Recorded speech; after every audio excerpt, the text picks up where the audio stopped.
दोस्तों, अल्लाह ने इस दुनिया में कोई भी चीज़ बगैर मकसद और बगैर फ़ायदे के पैदा नहीं फरमाई है, बल्कि अल्लाह की पैदा की हुई हर चीज़ का कोई ना कोई मकसद और उसमें इंसानी सेहत का कोई ना कोई फ़ायदा ज़रूर होता है। इनमें से कुछ चीज़ों के बारे में तो हम जान जाते हैं, जबकि कुछ चीज़ें पोशीदा रहती हैं, यानी कि कुछ चीज़ों के फ़ायदे हमें मालूम नहीं होते हैं। एक ऐसी ही चीज़ है शहद का छत्ता, यानी कि शहद की मक्खी। यह अल्लाह की वो छोटी सी मखलूक है जिसका जिक्र कुरान पाक में बड़ी खूबसूरती के साथ में किया गया है। यह अल्लाह की एक ऐसी मखलूक है जिसके ज़रिए से इंसान हर तरह की बीमारियों से शिफा हासिल कर सकता है। आज के इस वीडियो में हम आपको शहद का छत्ता यानी कि शहद की मक्खी के बारे में कुछ ऐसी बातों के बारे में बताने वाले हैं जिनके बारे में जानकर आप भी हैरान हो जाओगे। और साथ ही हम आपको यह भी बताने वाले हैं कि शहद की मक्खी के बारे में अल्लाह के प्यारे नबी ने क्या इरशाद फरमाया है। इसलिए आज का यह वीडियो आपके लिए बहुत खास है, आप इसको आखिर तक जरूर देखें और मेहरबानी करके इसे शेयर भी कर दें ताकि और भी लोगों के पास में यह जानकारी पहुंच जाए। तो चलिए दोस्तों, शुरू करते हैं। दोस्तों, आप सब शहद की मक्खी के बारे में तो जानते ही होंगे। इस छोटी सी मखलूक का जिक्र अल्लाह ताला ने आज से 1400 साल पहले कुरान पाक में बड़ी खूबसूरती के साथ में किया है। उस वक्त साइंस मौजूद भी नहीं थी। उस वक्त अल्लाह ने हमें ऐसी ऐसी बातों से आगाह किया कि जिसको देखकर आज साइंस भी इस बात को मानने पर मजबूर हो गई कि यह पाक किताब किसी इंसान की लिखी हुई नहीं हो सकती है, बल्कि यह तो अल्लाह की तरफ से भेजा गया पैगाम है और यह सारी इंसानियत के लिए राह हक है। याद रखें, अल्लाह ने तमाम बीमारियों और परेशानियों का इलाज कुरान पाक में रखा है। बस इस पर यकीन करके इंसान अपनी ज़िंदगी को बहुत ही खूबसूरत बना सकता है। अरबी ज़बान में शहद की मक्खी को नहल कहते हैं। कुरान पाक में अल नहल नाम से एक पूरी सूरा मौजूद है। अल्लाह ताला ने इस सूरत की आयत नंबर 68 से 69 में फरमाया है, ए पैगंबर, तुम्हारे परवरदिगार ने शहद की मक्खियों के दिल में यह बात डाली है कि तुम पहाड़ों में घर बनाओ और दरख्तों और लोगों की बनाई हुई छतों पर फिर फलों और फूलों से उसका अर्क चूस कर अपने परवरदिगार की राहों में ताबेदारी के साथ चलो, और तुम्हारे पेट से पीने की एक ऐसी चीज़ निकलेगी जिसमें कई तरह की बीमारियों की शिफा होगी। दोस्तों, यह सूरा नहल का तर्जुमा है, यानी कि मतलब है। इसी बात की जानकारी मेडिकल साइंस आज हमें दे रही है। याद रखें, शहद का इस्तेमाल बहुत सी दवाइयों में और कॉस्मेटिक चीज़ों में किया जाता है। शहद का इस्तेमाल आयुर्वेद में ज़्यादा किया जाता है, और यही नहीं, शहद का इस्तेमाल सर्दियों में और भी ज़्यादा बढ़ जाता है। इसी वजह से सर्दियों में शहद और भी ज़्यादा महंगा हो जाता है। और दोस्तों, यह भी याद रखें, अल्लाह के प्यारे नबी की पसंदीदा चीज़ों में से एक चीज़ मधुमक्खी के छत्ते से निकला हुआ शहद भी शामिल है।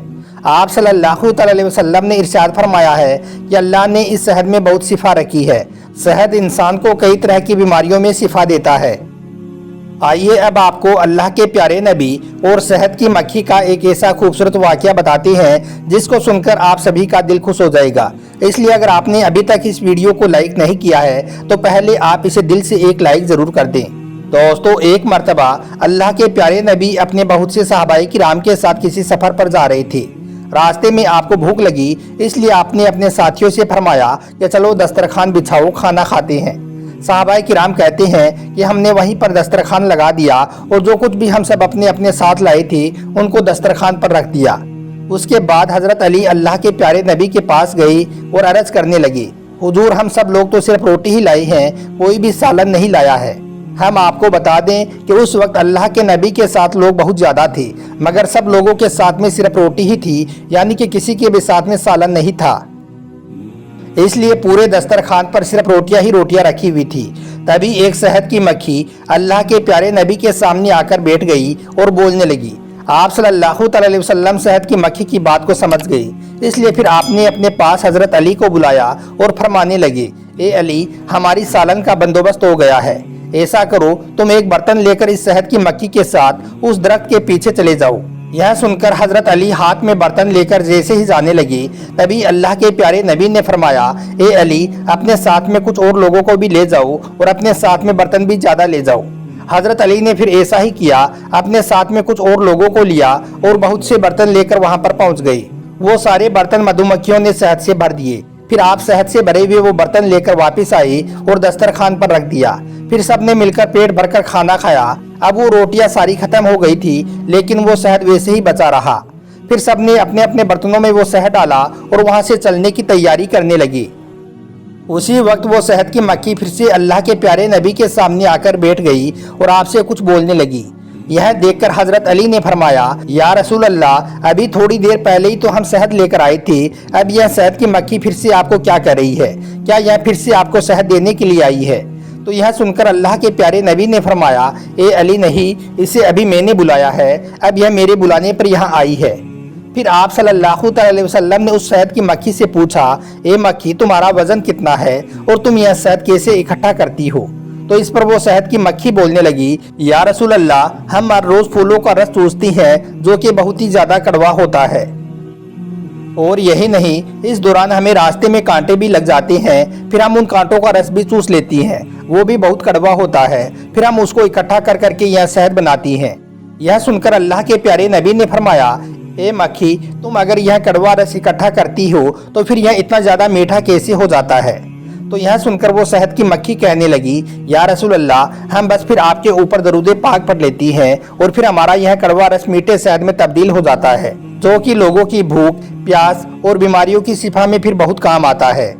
अब दोस्तों, यहाँ पर आप जरा सोचिए कि शहद की मक्खी का यह कड़वा रस अल्लाह के नबी पर दरूद पाक पढ़ने पर मीठा हो जाता है, तो फिर हम दिल से अगर हमारे प्यारे नबी पर दरूद पाक पढ़ेंगे तो हमें कितना ज़्यादा फायदा होगा, हमें कितना सवाब मिलेगा, और हम फिर कभी भी अल्लाह के सिवाय किसी और के मोहताज नहीं रहेंगे। दोस्तों, क्या आप जानती हो कि इन मधुमक्खियों का एक बादशाह भी होता है जिसको यासुक कहते हैं, जो जिस्म में और कद में इन सबसे बड़ा होता है, जो हजारों लाखों मधुमक्खियों को काम पर लगाता है और सबसे अलग अलग काम तलब करता है, यानी कि यह सबको अपना अपना काम बताता है। इनमें से कुछ मक्खियां मकान बनाने का काम करती हैं जो सुराखों की शक्ल में होती हैं। यह मक्खियां इन सुराखों को बड़ी ही बारीकी से और बड़ी ही खूबसूरती के साथ में बनाती हैं, और इनमें से कुछ मक्खियां यासुक के हुक्म पर अंडे और बच्चे पैदा करती हैं, और कुछ मक्खियां शहद बनाती हैं और कुछ मोम बनाती हैं। इनमें से कुछ मक्खियां सफ़ेद शहद और कुछ लाल शहद और कुछ पतला शहद बनाती हैं, तो कुछ गाढ़ा शहद बनाती हैं। इनमें से कुछ पानी लाती हैं तो कुछ पहरा देती हैं। आपको यह जानकर भी हैरानी होगी कि इन मक्खियों में से कोई भी मक्खी एक दूसरे के घर में नहीं जा सकती है। इनकी हद सिर्फ अपने ही घर तक होती है। यह फलों और फूलों का रस ला लाकर अपने अपने घरों में इकट्ठा करती हैं, और इनकी तलाश में यह पहाड़ों में, जंगलों में, दरख्तों और मकानों में सैकड़ों मील चली जाती हैं। और हैरानी की बात तो यह है कि फिर यह अपने घर में सही सलामत वापस भी लौट आती हैं। यह मक्खियाँ कभी भी अपने घर का रास्ता नहीं भूलती हैं, इसे ही तो अल्लाह की कुदरत कहते हैं। दोस्तों, यह मधुमक्खियां हर मौसम में कई तरह के फलों और फूलों से कई तरह का शहद तैयार करती हैं, जो कि इंसानों के लिए बहुत ज़्यादा फायदेमंद होता है। इसलिए अगर शहद की मक्खी को इंजीनियर भी कहा जाए तो यह भी गलत नहीं होगा, क्योंकि जिस तरह से यह अपना घर डिजाइन करती हैं और फिर उसे बनाती हैं, यह किसी इंजीनियर से कम नहीं है। बिल्कुल नाप तोल कर यह काम करती हैं, बिल्कुल इंसानी दिमाग के तौर पर यह अपना सारा काम करती हैं। आप यह जानकर भी हैरान हो जाओगे कि जो मधुमक्खी जिस फूल पर एक बार बैठ जाती है और अगर वो उसका रस चूस लेती है तो वहाँ पर वो अपना इस तरह का कोई निशान छोड़कर जाती है कि जिससे फिर कोई दूसरी मधुमक्खी उस पर बैठकर अपना वक्त बर्बाद ना करे। इससे हम इंसानों को नसीहत लेनी चाहिए, क्योंकि कई बार हम अपना तो वक्त बर्बाद करते ही हैं, साथ में यह भी सोचते हैं कि इस काम में किसी और को भी लगा दिया जाए ताकि उसका भी वक्त बर्बाद हो जाए। अब दोस्तों, यहाँ पर आप गौर करें, इन सब कामों की इन्हें किसने तालीम दी और कौन सी कॉलेज और यूनिवर्सिटी से इन्हें इल्म दिया गया है। बेशक वो अल्लाह की ज़ात है, बेशक अल्लाह ने इन्हें किस तरह से तैयार किया है और किस तरह से ट्रेन किया है। सुभान अल्लाह।